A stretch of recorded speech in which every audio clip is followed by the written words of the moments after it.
Hello, hello. Please come in quietly. Mind the feel. There are pins everywhere. Ribbons, flowers, letters, clues, which I admit is not how most brides prepare for a wedding. Most brides have powder, pearls, a bouquet, a lace handkerchief, a nervous aunt. I have all of those, and a missing brother. So, welcome. I am Enola Holmes. Yes, that Holmes, the younger sister of Sherlock Holmes, the daughter of Victorian Holmes, and apparently soon to be wife of Lord Tewkesbury. That still sounds terribly strange when said aloud. Lord Tewkesbury, my husband. No, not used to it. Not yet. Perhaps never. But today, I thought I would show you a few things. Small things. Personal things. Wedding things. Detective things.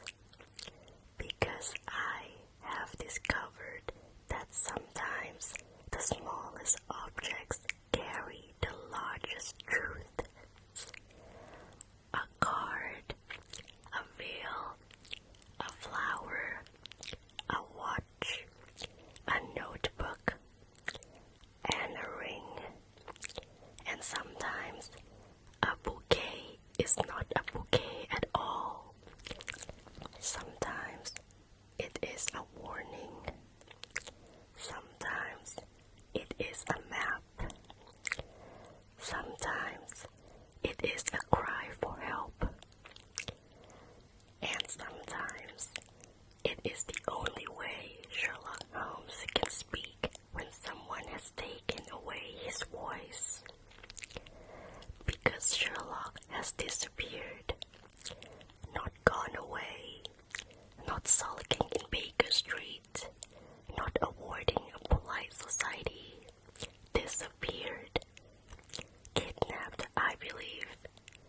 And Sherlock Holmes does not get kidnapped easily. So if someone has taken him, then this is no ordinary case. And if the case has found its way to my wedding, then I suppose the wedding must become part of the investigation.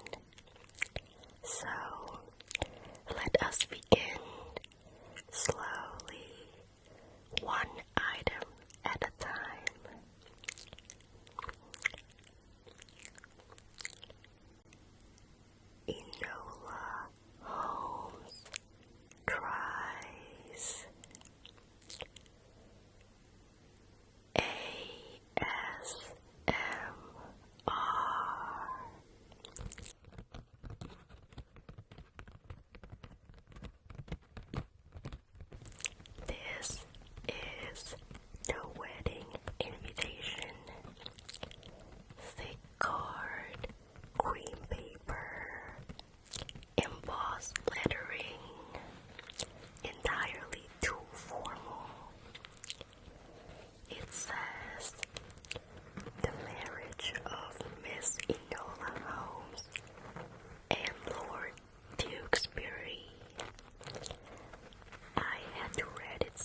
is the troublesome part. Love complicates a perfectly good escape plan. Tewkesbury is kind, frustratingly good. He believes in reform. He believes in flowers. And he believes in me, which is inconvenient because it makes it very difficult to flee dramatically. This invitation was sent to nearly everyone respectable: peers, politicians, family friends, society ladies, newspapermen, people who wanted to attend the wedding, people who wanted to be seen attending the wedding, and of course, Sherlock. I sent one to Baker Street, not because Sherlock enjoys weddings. Sherlock considers emotion an inefficient use of the nervous system, but he's my brother, and despite all his grumbling, I wanted him there. I wanted him to see that I had not become smaller, only different, that I could love someone and still be myself, that I could walk toward another person without walking away from who I am. But Sherlock never replied. At first, I thought this was simply Sherlock being Sherlock. Then the invitation came back, not returned by post, delivered, folded once. No envelope, no explanation, only this.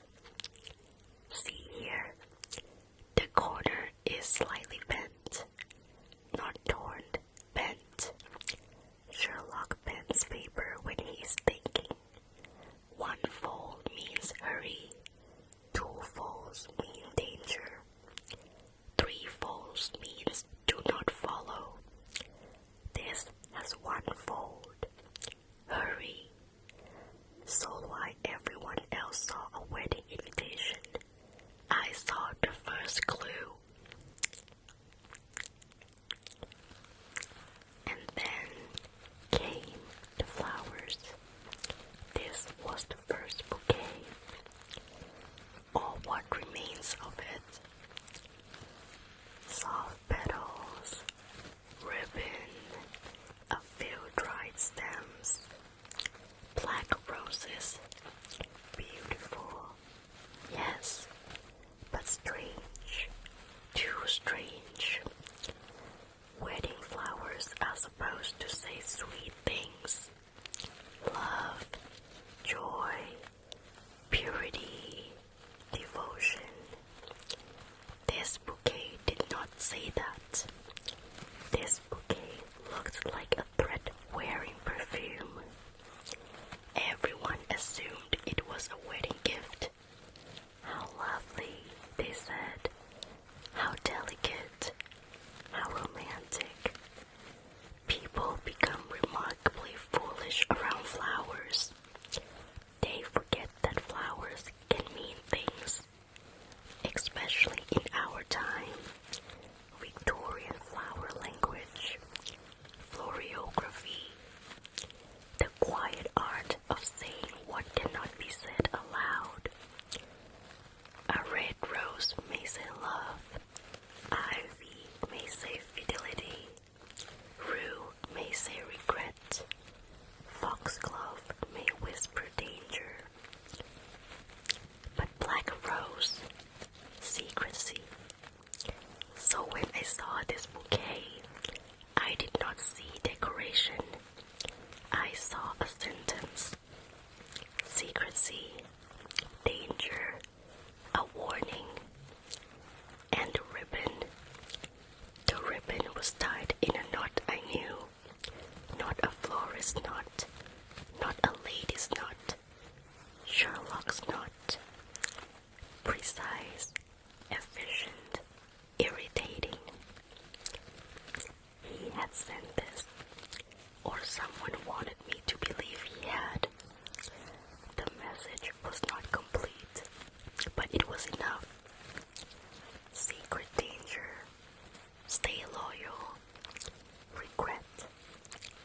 No, that was too emotional for Sherlock. Sherlock would never send a bouquet that said regret unless he was either dying or being dramatic. And Sherlock is many things. Dramatic, yes, but not carelessly dramatic. So I looked again at the stems, at the order, at the ribbon, at the way the flowers were arranged.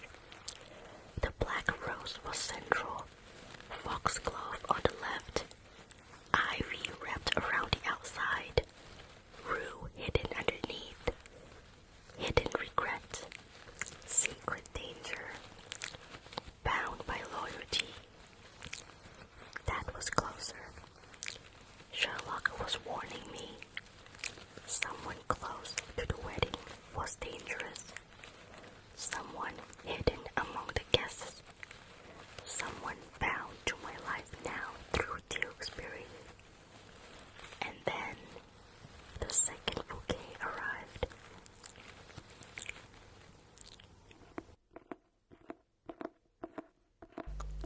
This is my flower language book.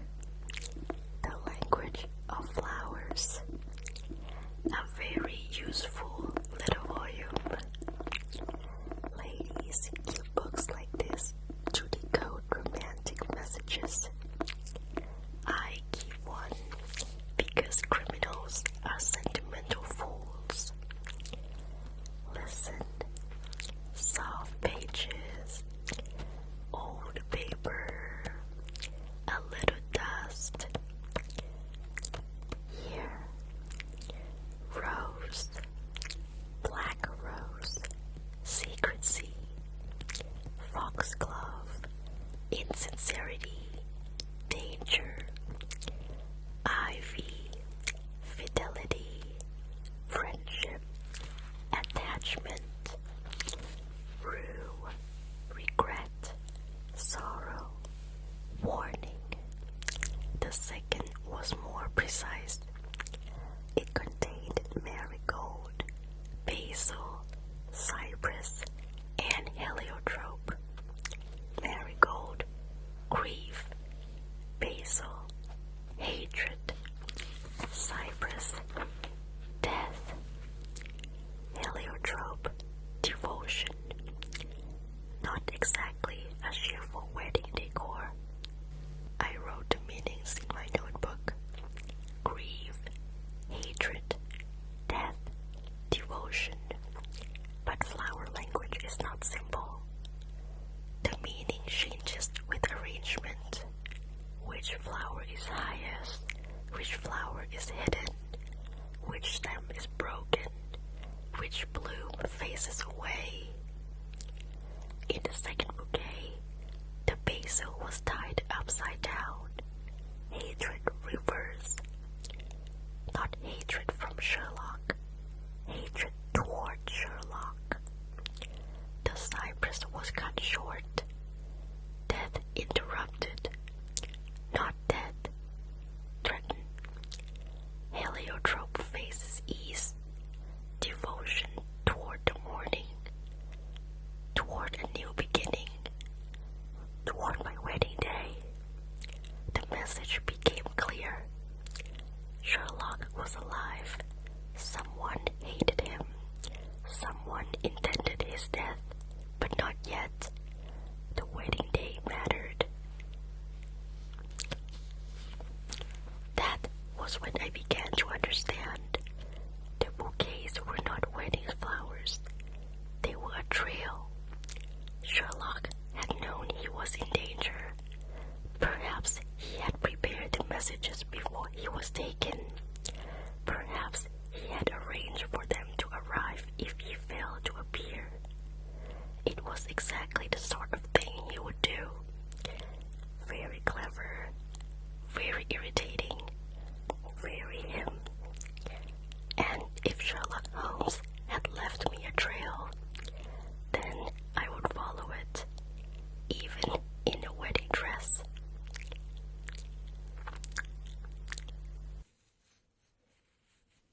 That was the problem. It made me feel like a portrait. Something framed, something admired, something still. And I am not still. I am motion, questions, ink stains, muddy hems, late trains, unladylike conclusions. But then I realized something useful. People rarely look closely at a bride. They look at the idea of her. The dress, the flowers, the blush, the trembling hands. They do not suspect that beneath the veil she's washing their shoes, their gloves, their ink stains, their nervous swallowing. That is the useful thing about expectations. Once people decide what you are, they stop looking. And when they stop looking, you may begin. So the veil became my disguise. A bridal disguise. Respectable, unthreatening, invisible in the strangest way. No one suspects the bride, which is precisely why the bride is dangerous.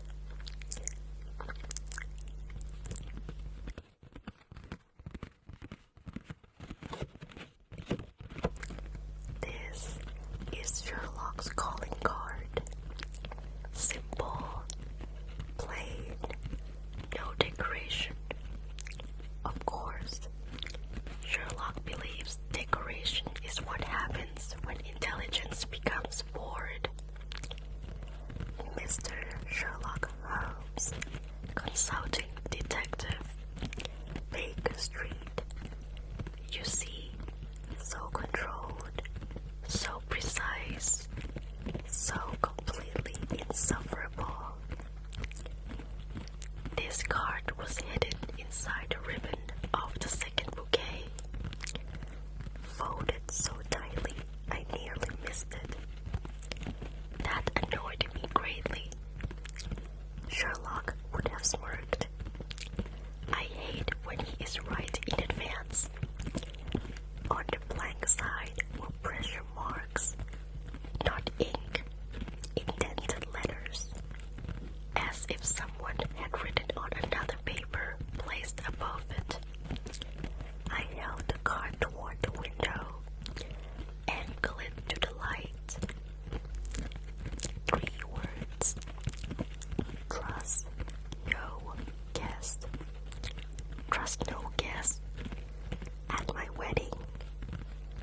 That narrowed the suspects to approximately everyone.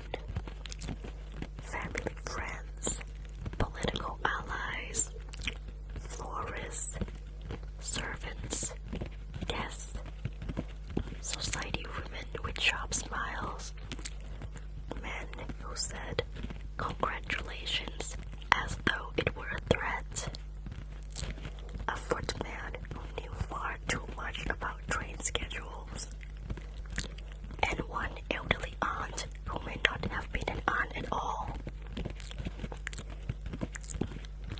People assume Sherlock and I understand each other perfectly because we are both Holmeses. That is not true. We misunderstand each other constantly. He thinks I am impulsive. I think he is emotionally constipated. He thinks I rush. I think he hides. He thinks I involve myself too personally. I think he mistakes distance for wisdom. But we are alike in one way.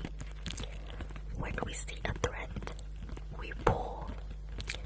Even if the entire room comes undone. And Sherlock Holmes had pulled something dangerous enough to make him disappear. The strange thing is, when I realized he was truly missing, I was angry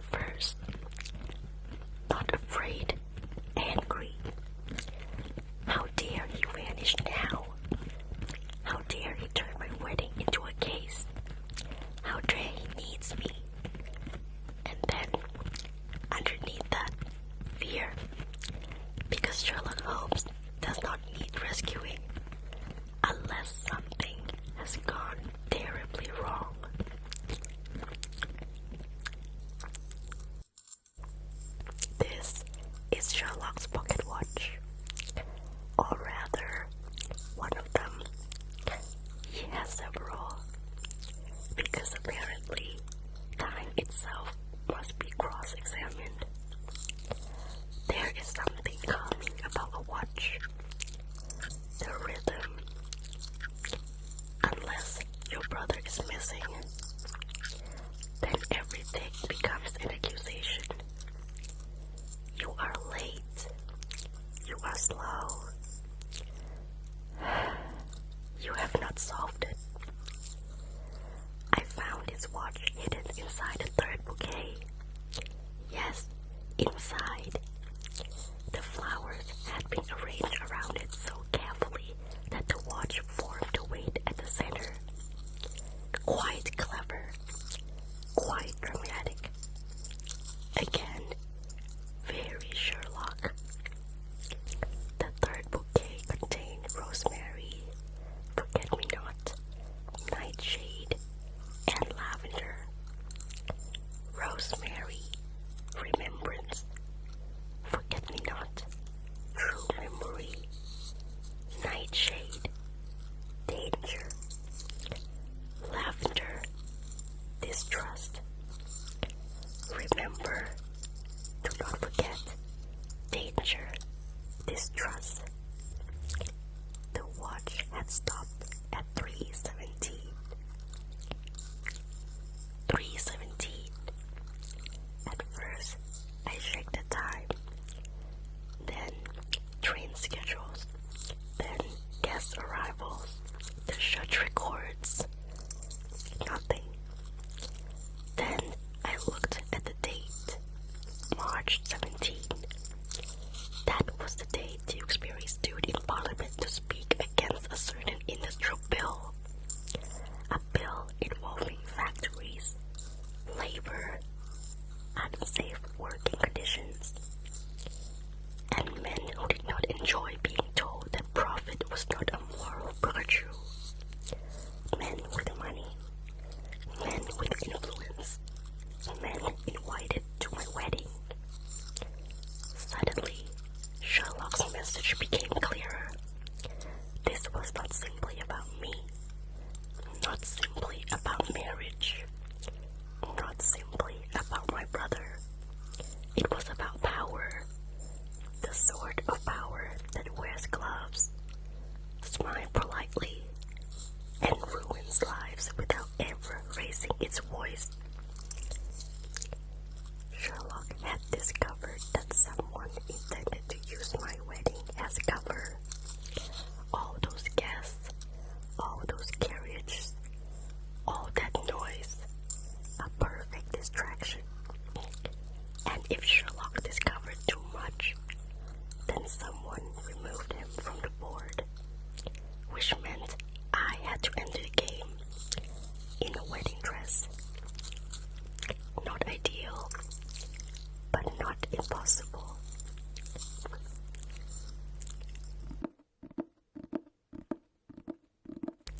This is my Cipher Notebook. I do not go anywhere without it. Some women carry perfume, some carry prayer books. I carry methods of decoding criminal arrogance. Here, different ciphers, substitution, transposition, book cipher, rail fence, originator, simple systems, family codes, codes my mother taught me, codes Sherlock pretends he did not enjoy teaching me, codes I invented when I was 11 and extremely suspicious of the gardener. He was innocent, but still, good practice. After the third bouquet, I listed everything. The invitation, one fold, hurry, first bouquet, black rose, foxglove, ivy, rue, second bouquet, marigold, basil, cypress, heliotrope, calling card, trust no guest, third bouquet, rosemary, forget-me-not, nightshade,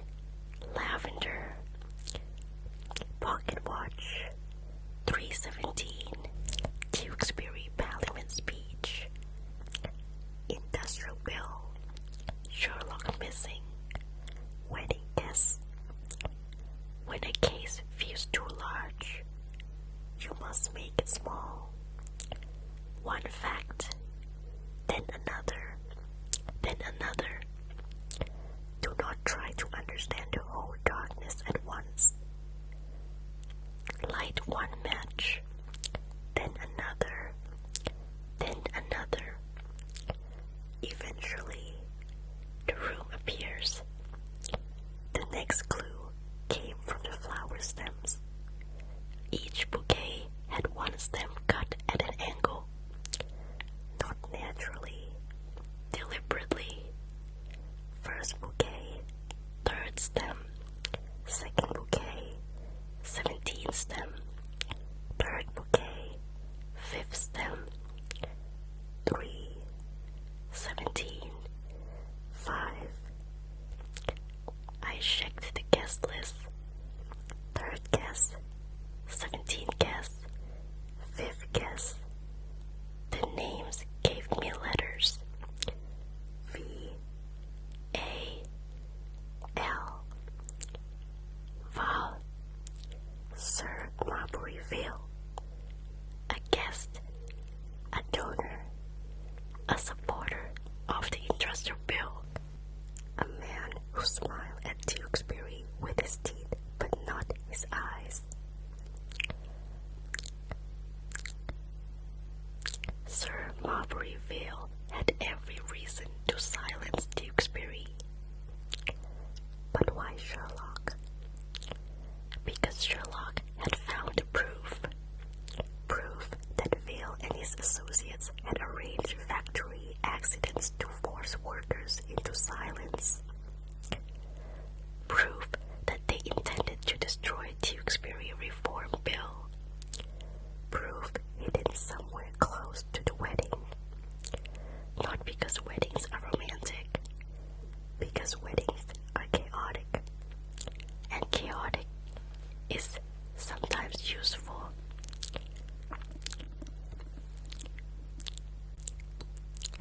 A magnifying glass. Classic, yes. Almost embarrassingly so. But useful. And rather pleasant for ASMR. Look closely. That is what people say detectives do. But it is not quite right. Looking closely is not enough. Many people look, few notice, and even fewer are willing to believe what noticing requires. I used this magnifying glass on the ribbon from the third bouquet. There was dust caught in the fibers. Red dust, brick dust, old brick, damped, and beneath it, a trace of coal ash. Not from a fireplace, from an industrial furnace. That told me Sherlock was being held somewhere old, somewhere near industry, a warehouse, a cellar, a factory office, or a disused tunnel beneath one. London is full of hidden places. Beneath the respectable streets are pipes, vaults, archives, forgotten rooms, secret passages, old sins. The past does not vanish. It settles underneath. Then I examined the flowers again. The third bouquet had lavender tied with black thread. Black thread. Not flowers twined. Not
this dress, people would underestimate me. They always do. So I used the dress. I used the flowers. I used the veil. And I used the performance. I became exactly what they expected. A frightened bride. Lost. Confused. Delicate. Harmless. Harmless is a very useful thing to look like. The guards saw the dress before they saw me. They saw the veil before they saw my eyes.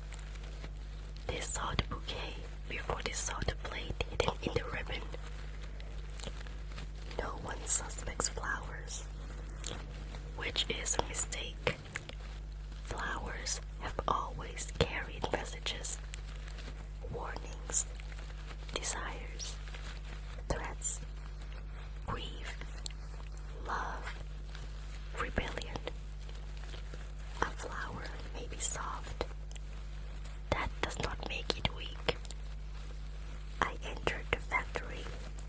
I counted steps, listened for voices, watched shadows.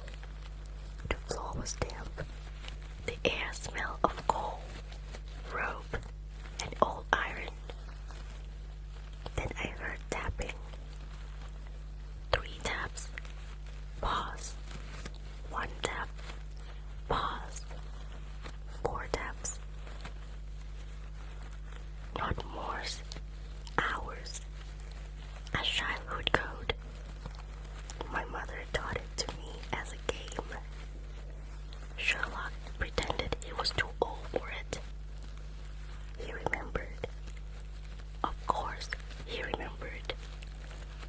The message was late. That was all.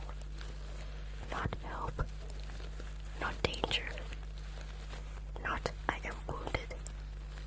Late. I nearly left him there. And now, the ring. Beautiful, isn't it?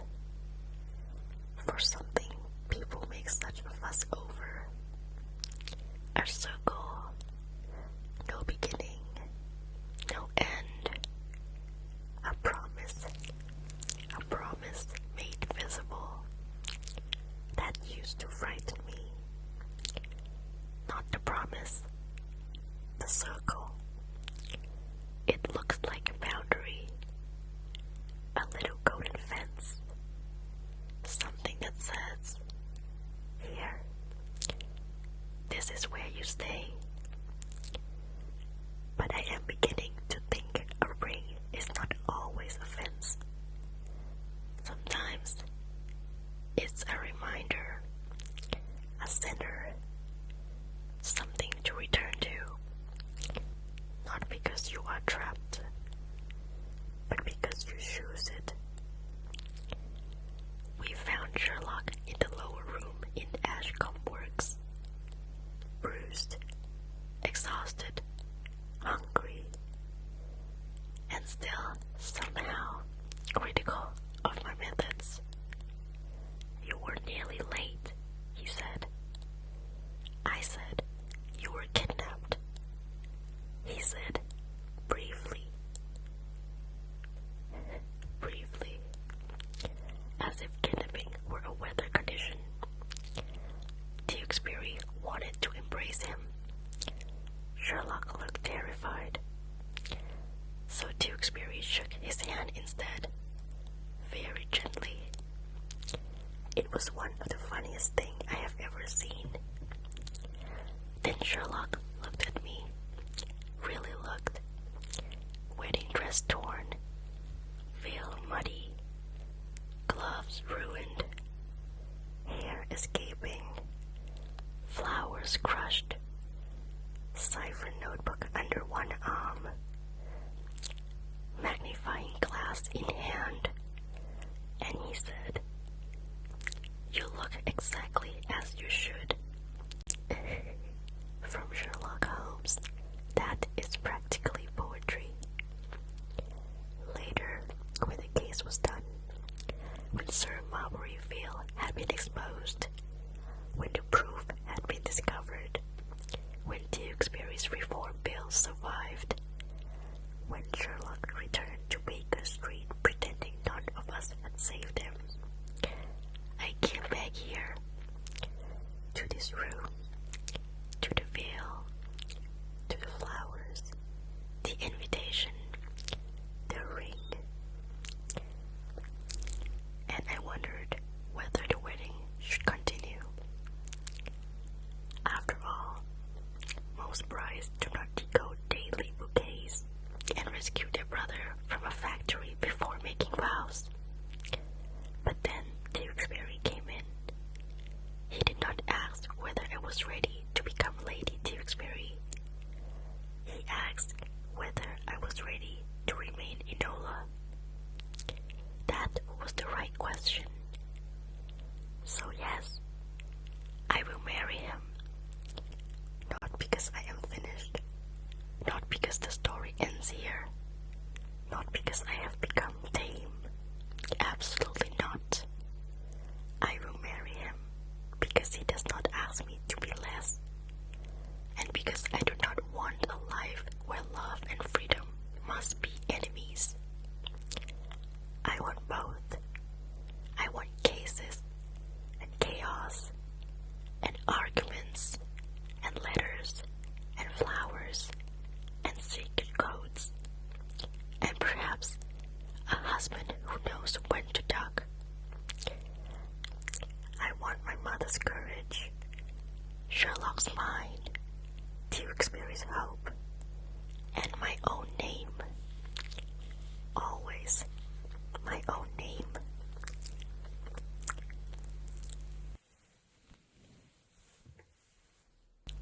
So, these are my items. The invitation that warned me, the first bouquet that whispered danger, the flower language book that translated the message, the veil that disguised me, the calling card that frightened me, the pocket watch that guided me, the notebook that organized the truth, the magnifying glass that revealed what others missed, the bridal bouquet that helped me enter the lion's den, and the ring that taught me a promise does not have to be a prison. If you have stayed this long, thank you. You have been a very patient witness and possibly an accomplice. Do not worry. I shall deny everything. Now, I must finish preparing. There is still a wedding to attend, a brother to prevent from making a speech, a mother who may arrive through the window, a husband to be waiting somewhere with flowers in his hands and worry in his eyes. And me, I am Enola Holmes, bride, detective, sister, daughter, and almost wife. Still myself, always myself. Goodbye for now. And remember, look closely, listen carefully, and never trust a wedding bouquet unless you know exactly what the flowers mean. Now it's time to sleep, so close your eyes and